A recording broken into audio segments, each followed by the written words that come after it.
technology is fantastic, and it could play a really important transformational role in all of what we're trying to do, right? Whether it's information giving, whether it's information gathering, whether it's used to actually lobby or use as an advocacy tool, whether it's also a way of us, grassroots organizations being able to get on platforms and push agendas and so forth. But, and we're always, as an organizations, looking for how, we can use technology to either verify or to, allow women to have a safe space, confidential space, to be able to ask questions that's relevant to them, or to push an agenda. But, we've been very fortunate in Africa that technology, especially mobile phone revolution and the penetration of mobile phone revolution, has really leapfrogged us into so much, a far more different realm than, the traditional how the West has developed in so many ways. And mobile phone technologies allowed more women independence and ability to also have businesses and so forth, right?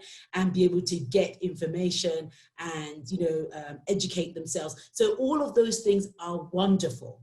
But even if you look at technology, if you break it down, who has access to these technologies, right? Like a mobile phone, it's still, the percentage of women in most of those countries is lower.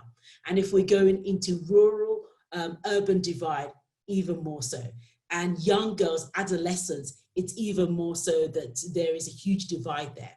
So we need to be very careful what technologies we're talking about and how we use that, because I see so many organizations getting very excited about technology, but what it is doing, it's only responding to a target, a group of urban, whether it's young people or, women and so forth.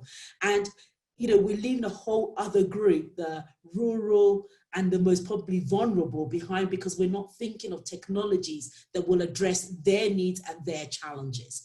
So I'm looking forward to working with partners to innovate around that, because I feel that, we've kind of picked the cherry in some ways, but, for us to really make transformation, there's a whole subset that we haven't quite worked out yet, or we haven't found a platform or a way of engaging in the same way. And it could be through just the traditional ways that, community-based interventions that we've always done, and looking at, prototyping and refining some of those things, that it's not so costly, it's not so time intensive, but it allows us to be, to reach the very last mile, the most vulnerable. Those are the things that I'm most looking forward to in future as well, being able to realize that.